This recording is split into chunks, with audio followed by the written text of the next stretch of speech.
Alright, peace to the 12. So this video, I think I'm gonna title this video Roman Sins Roaming in America. Alright. To That's what we're gonna title this video. Anyway, let's get straight to it. Alright, I'm gonna be showing you guys how America is Rome. Really not just America, but America is Rome, you know. And also Europe is Rome. Alright. Anyway, let's get Ecclesiastes 1 and 9.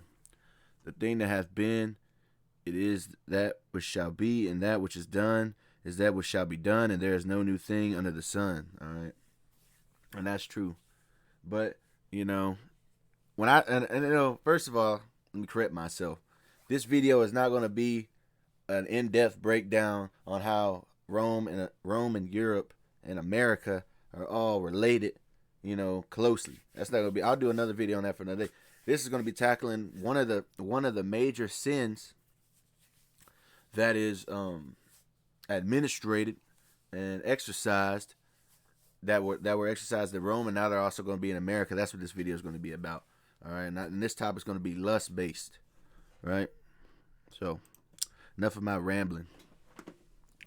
All right. So Daniel, the second chapter, when he had a dream, you see the statue. We're going to focus on the feet. Like I said, I'll do an in-depth breakdown on this later, but it says the legs represent the Roman Empire, and the feet, made of iron and clay, represent the divided Roman Empire, and that's correct. And then a rock's going to come and destroy it. That rock is Yahushua HaMashiach, who is ignorantly called Jesus Christ. All right, so anyway, check this out. This is Rome on the map. Once again, I'll do an in-depth breakdown of this at another time, but this is the Roman map. You got Spain, Portugal, France, Luxembourg, Germany, Italy. All right, now let's go to a map of, I'm not going to spend too much time on this. All right, I typed in the EU countries. You got Austria, Belgium, Bulgaria, Croatia, Republic of Cyprus, Czech Republic, Denmark, Estonia, Finland, France, Germany, Greece, Hungary, Ireland, Italy, Latvia, Lithuania, Luxembourg, Malta, Netherlands, Poland, Portugal, Romania, Slovakia, Slovenia, Spain, and Sweden, which all those can be found on this Roman map as well. There goes Britannia, which Britain, which used to be a part of them. Brexit happened. Germania, of course, that's German. All right. And it's all throughout, man. Once again, I'll do a video on that another time. Once again, the topic's going to be on lust. I just wanted to show, a little bit of manner of proof, as you can see. As well as Russia. Russia was part of the Roman Empire, which brings me to now, the time that we're living in now. People have already came and figured this out. It says, are we living in, is America following in Rome's steps? And yes, it is. And then it says Moscow, the third Rome. So they say Russia's also Rome. Why is that? Because back in the day, you had a pattern of Western Rome and Eastern Rome, and they broke off from each other. And it's just like that now, because once again, it's the same thing happening again, with different names. You have Russia, which is the eastern side. They even call it Eastern Europe. You got Eastern Europe really rebelling against Western Europe. Why is that? Because this is the revived Roman Empire. But anyway, now we can get to the topic, man. I know I've been, kind of going into breakdowns that don't involve the topic, which I said the topic is going to be on lust. But anyway, let's get it. Oh, and by the way, speaking of these being divided, check this out. And if Satan casts out Satan, he is divided against himself. How shall he then his kingdom stand? Matthew 12:26. See, once again, the word Satan means adversary. You got people thinking, oh, Satan. And there is a spiritual demon, Satan. But see, just the simple fact that it says Satan cast out Satan, meaning what? There's more than one Satan, meaning there's more than one adversary. And this is dealing with the Idumeans, all right? They're casting out each other and they're rebelling against each other, which is just like this, Rome West, Rome West, Rome East, going against each other. But anyway, this is what I wanted, man. We're going to be typing on this, man. Check this out. It says homosexuality in the militaries of ancient Greece. When the topic of homosexuality in the militaries of ancient Greece is discussed, the sacred band of Thebes is usually considered as a prime example of how ancient armies used homoerotic or homosexual relationships between soldiers and the troop to boost the fighting spirit of their militaries. Which is complete madness. But they are basically saying, You know, they use these type of relationships to boost the fighting spirit in the militaries. These bonds, perhaps somewhat inspired by episodes of Greek mythology, such as the heroic relationship between Achilles and Patroclus, you know, Iliad by Homer, were thought to boost morale as well as bravery. So, you know,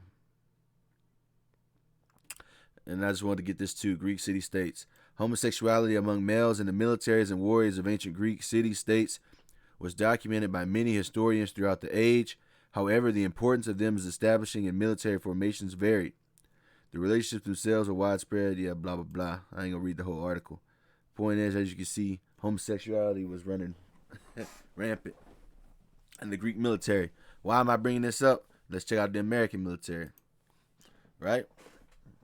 It says 5 homoerotic military initiation rituals from elephant walks to body buffets.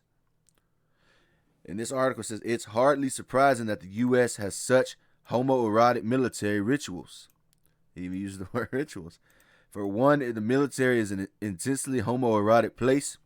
Many straight, gay, and bisexual men have said that the shared showers, latrines, and changing areas, the pent up, arousal and needed for sexual expression, all make the military a place that awakens same-sex desire. So, as you can see, Rome still at it, man. Now look at this. It says forced nudity. I don't want to go into that, but I hope I don't. I don't know if they take the video down for that or what, but I'm gonna skip that one. Let me read what it says though. Forced nudity. The tamest ritual we've heard involves forced nudity and drunkenness. Basically, initiates are made to strip down and to socialize as a way of demonstrating their subordinates and sexual inferiority. The thinking here is that only experienced officers deserve the dignity of clothes, and the higher ups can literally dress down inferiors, ogle them, or make them undergo other indignities if they so choose. Newbies are treated as less than human. So this is what's going on in the United States military, man. And that's, again, I don't want to get too much into that because they might take the video down. I don't know. I might have to re-upload it. But look, some also think that nudity removes one's social armor and makes one utterly vulnerable, psychologically and socially bonding lower-ranking service members through a shared experience of physical exposure and light humiliation. All right, now check this out. This is just a list of 5, man. There's no telling how many things they got going on. Body buffet. Carol Burke, author of books subtitled Gender, Folklore, and Changing Military Culture, told Salon.com of 2 food-based rituals in one. Check this out. They sprayed whipped cream on a freshman's genitals, and another freshman would have to lick the cream off of him. And in the Colorado Air Force Academy, one guy would tightly hold an apple in his rear end, and another guy had to eat the apple out of his rear end. This is what's going on in your military, man. Burke says the apple ritual was discontinued after the public caught wind of it. So the only reason they discontinued it is because the public caught wind of it, man. And I'm led to believe, they're still doing it, behind closed doors, allegedly, supposedly. But the elephant walk. All right, this is verb number 3. In a public talk, Ward discussed a well-known and long-practiced hazing ritual known as the elephant walk, where lines of males walk while grabbing the private parts of the male behind them with one hand and then use the other hand to grab the sphincter of the male in front of them. Complete madness, man. And look, that's just a little bit of what it's shown, man. It goes even more into detail. We've heard variations of this where men simply hold on to the private part of the man walking in front of them, or insert one thumb into the preceding man's backside, putting a thumb in his mouth if it ever slips out. That's madness. The men's hunched over bodies and extended arms are said to resemble elephants, connected tail to trunk. Once again, this is what's going back to what? Just the homosexuality in the military of ancient Greece. And of course, Greece became what? Rome, and Rome became where we're at now. Okay, you brothers should know that by now. And this is kind of gross. This is kind of sickening going into. But hey, Spirit hopped on me to do this video, so that's what we doing, man. Another rating, crossing the equator, also known as Neptunus Rex ceremonies. These naval ceremonies commemorating the passage of crews over the global equator harken back to the 1940s and possibly earlier. First-time sailors polywalls are led by seasoned sailors shellbacks who temporarily seized control of the ship and began all manner of prankish tomfoolery. Typically, one experienced sailor would dress as a King Neptune, god of the ocean, and oversee the hijinks. And that show you what? King Neptune go back to what? Well, let's type it in. Let's type it in.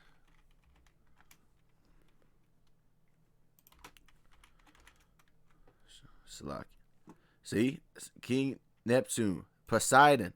Neptune to the Romans was a son of the Titans. See that? That'll go back to Romans. But anyway. Where was that? King Neptune, god of the ocean.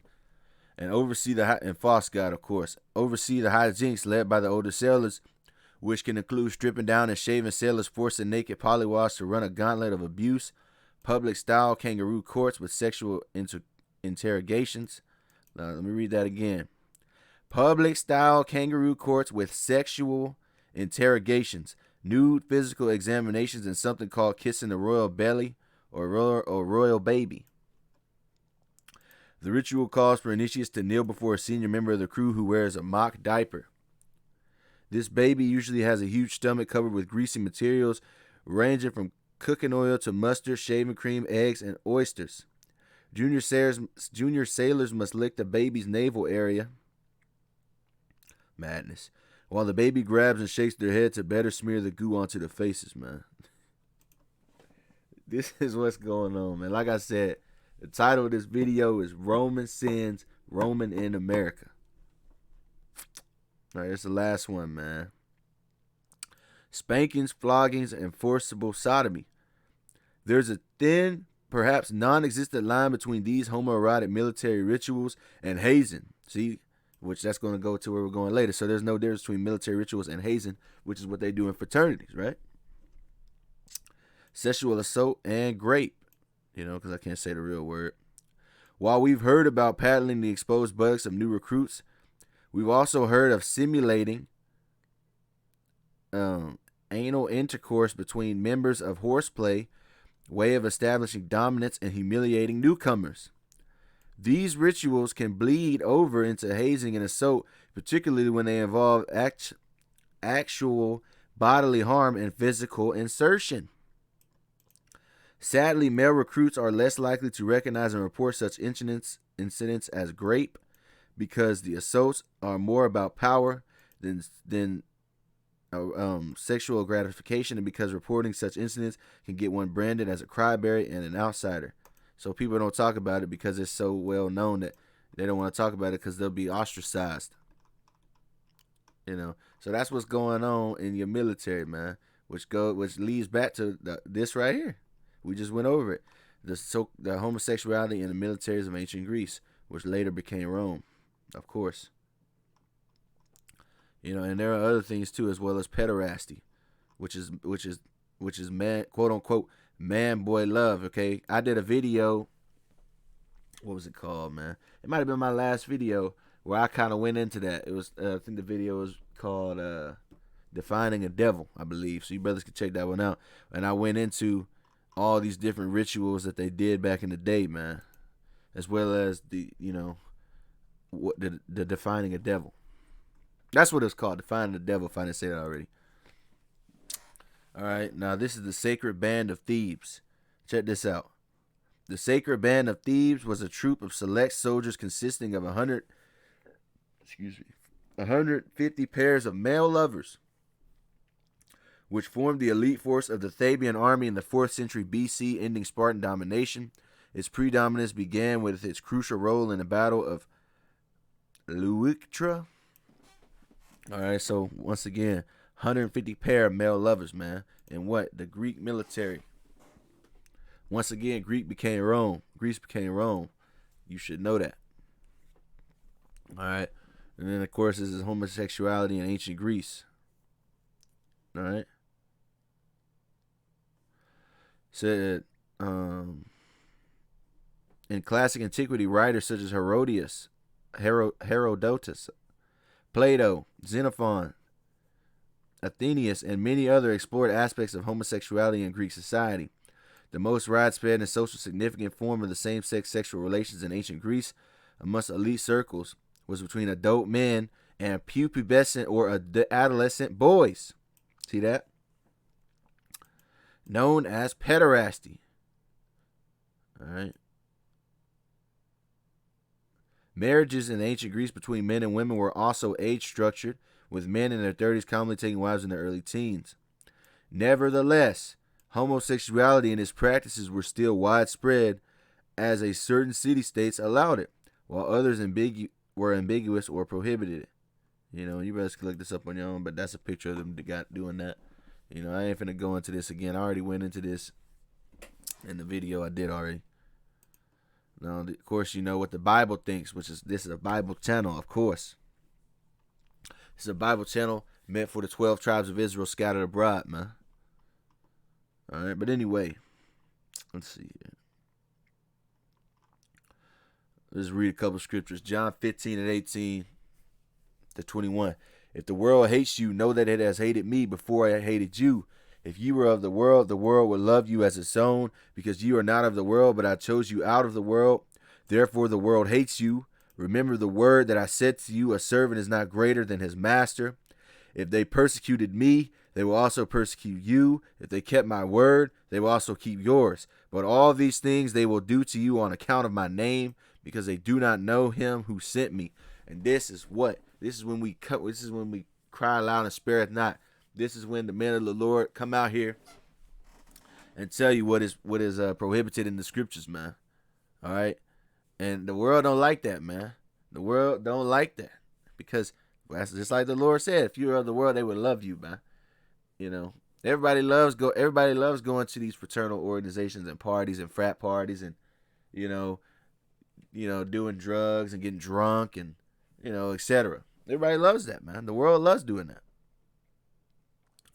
Right? All right, Genesis 1:27 and 28. So the Most High created man in his own image. In the image of the Most High, he created him. Male and female, he created them. And the Most High blessed them and said to them, be fruitful and multiply and fill the earth and subdue it and have dominion over the fish of the sea and over the birds. Matthew 19:4-6, haven't you read? He replied that at the beginning the Creator made them male and female and said, for this reason a man will leave his father and mother and be united to his wife, and the two will become one flesh, so they are no longer two, but one. Therefore, what the Most High has joined together, let man not separate. All right, now this is the one I wanted right here. Romans 1:26. Because of this, God gave them over to shameful lusts. Even their women exchanged natural relations for unnatural ones. In the same way, the men also abandoned natural relations with women and were inflamed with lust for one another. Men committed indecent acts with other men and received in themselves the due penalty for their perversion. All right, Leviticus 18:22. Do not lie with the man as one lies with the woman. That is detestable. And there are many other scriptures, man, but you get the point. All right, once again, Rome in America. That's what I titled the video, Roman in America. Excuse me, I didn't mean to do that. Check this out. Now, the Olympics and sports. Check this out. This blog, The Super Gay History of the Olympics. And you brothers can look these things up, because I'm not going to go into the image of these Olympic images, because they're pretty bad. They're all nude, all right, and they're doing certain things.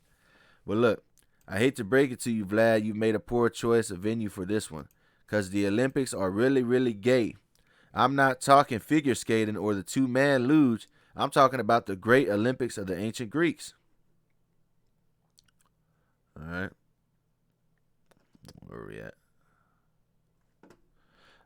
The Olympics are really, really gay. Yeah, he already said that.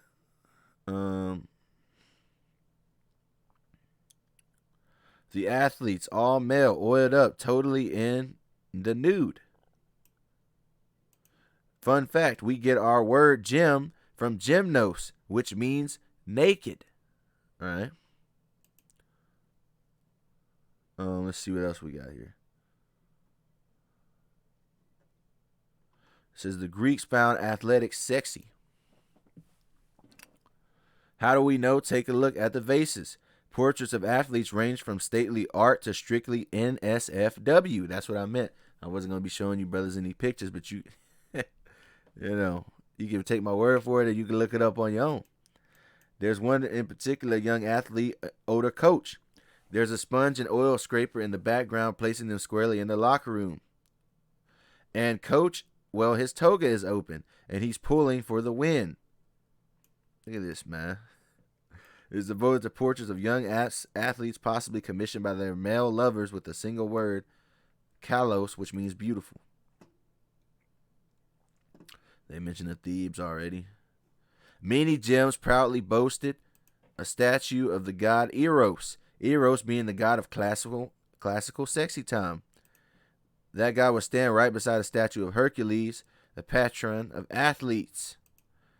Hercules was no slouch in the same-sex love department himself. It is difficult to list Plutarch is one.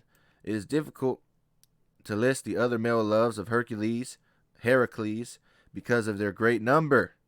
One of those lovers,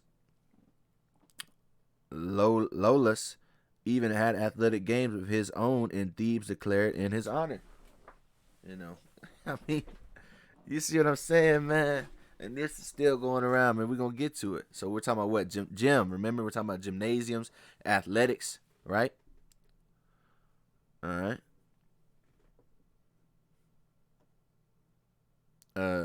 Anything else I wanted out of this, man? Wrestling was a big highlight. You can guess those sessions went. One training manual describes technique where the wrestler was encouraged to put your arm around his back and grab him by his private parts. Another famous anecdote tells of two athletes who took their bout to its unsurprising conclusion. One of their fathers walks in, they course correct the classic wrestling hold, and dad gives him a pass.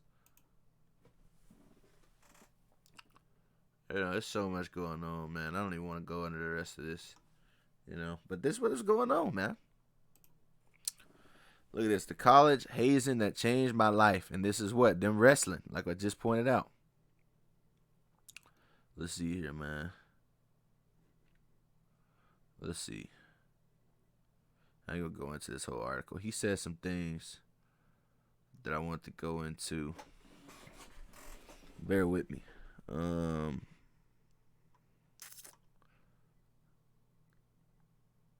And this guy himself who wrote this article was a homosexual himself. All right. Yeah. When I arrived at tryouts, I discovered these people were much larger, more serious, and gregarious than me. Everybody had seemed to go into a private school, fancy rowing team. One of the older guys had surrounded by groups of women, kept referring to something called the raft, which turned out to be a large bed he used for group intercourse.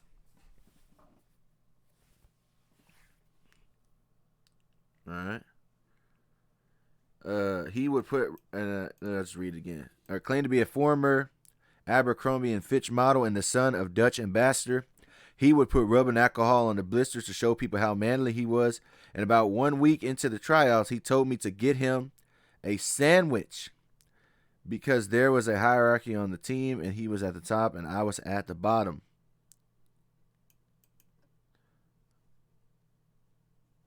All right. Anything else I wanted? I probably missed something, but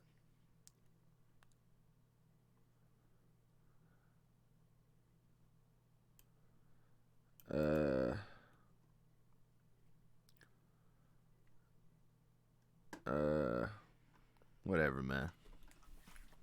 Moving on.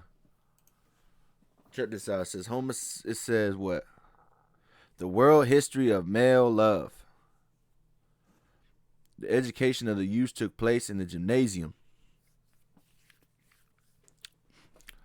Far more than a modern gym, such as complex was situated in the center of every Greek town.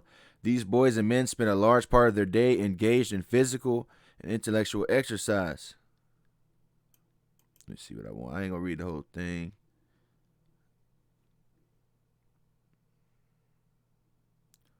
Um, but yeah, it's a bunch of gay, it's some gay stuff going on, man. The cult of male nudity was a widespread phenomenon of Greek life and was viewed as one of the cardinal differences between the culture of Greeks and their barbarian neighbors.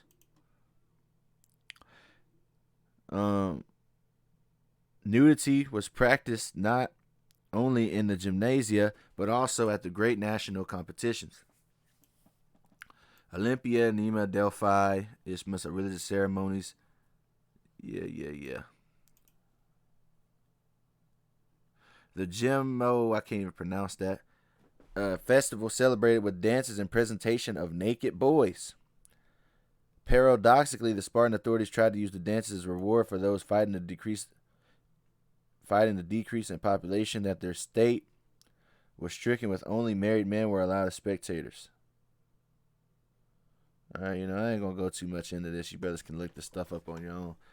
Point is, man, it's still alive and well here. Alright, check it out. It says the gay side of hazing. Alright. Many of the acts that younger players Many of the acts that younger players are submitted to are homoerotic or homosexual. Licking each other's bodies, simulating sex acts, forced sodomy with various objects. These acts work on two levels. First, they reinforce the notion that same-sex affection is weaker. The subjected men are rarely hazed with forced affection from someone of the opposite sex. Second, they serve to satisfy the latent homosexuality of many of the players involved. And, just speaking, when I was in high school, right? Just speaking for myself, when I was in high school, I don't know if you brothers experienced the same thing, but you could definitely see people doing some weird activities, some homoerotic, homosexual type of activities in the locker room, man, and on the bus and stuff. I seen it all the time. I always thought, what the hell was going on, but it was going on, man.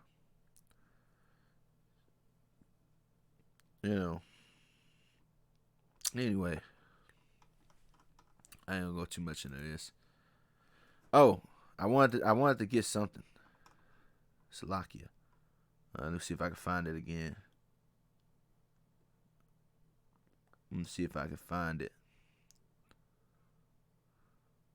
Well, he mentions, and somewhere in this, he mentions the Northwestern University women's soccer team, and this what was going on there. Yes, somebody with a this what they had going on. Lesbianism, and this person's got a private part written on her face, man. I can't find where he said it, but he mentioned it. I had to highlight it, but I messed it up. Yeah, I messed it up, but as you can see, there it go. Almost out of here, man. This is what's going on. And what do? Let me get Ephesians 5:12. For it is a shame even to speak of those things which are done of them in secret. And this is what they do in secret, man, among other things. All right, check this out. Humiliation, homoeroticism, and animal cruelty inside the frat house. Whatever the hell he's got going on. Hope some of these images don't get me demonetized.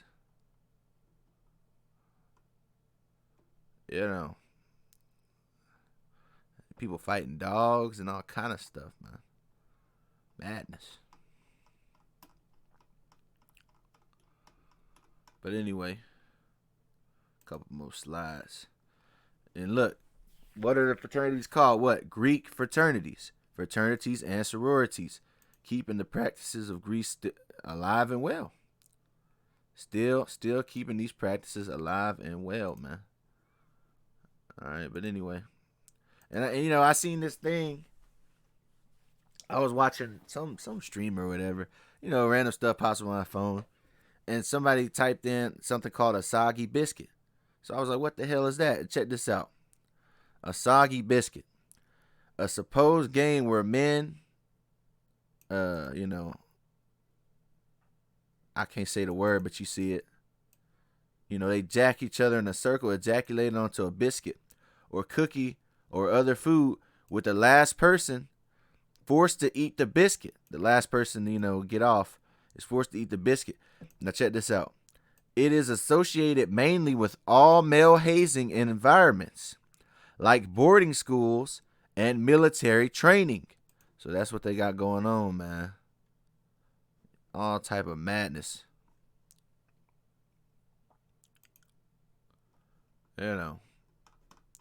That's what they got going on. And some of these are so graphic that they got warnings on. I ain't gonna click on them, man. They might take the damn channel down. They might take this video down, man. I might have to revise it, man. I don't even know. All right, now check this out. I'm gonna end it with this. Greek life on campus. All right, that's what they call it. Greek life on campus. Slovakia. The most brutal college hazing rituals. Let's see if I find what I was looking for, man. I'm just going to skim through it.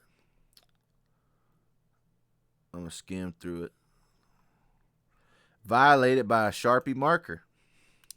The horrifying incident involving actual penetration using a Sharpie. 7 football players from Methodist College in North Carolina were arrested of hazing charges for restraining a freshman, stripping him of his underwear, writing all over his butt, and smacking it numerous times. The worst part is that to seal the deal, Antonio Wilkerson, wide receiver for the team, sexually assaulted the freshman athlete with a Sharpie marker after everything had been said and done. And this is what in the Methodist University. Where is Methodist in the Bible, man? Was Yahushua a Methodist, man? Was Peter a Methodist? All right, was Moses a Methodist? Madness. So-called Bible school. Look what's going on in Bible school, man. They doing this. They got that going on. Eating raw liver with no teeth. What?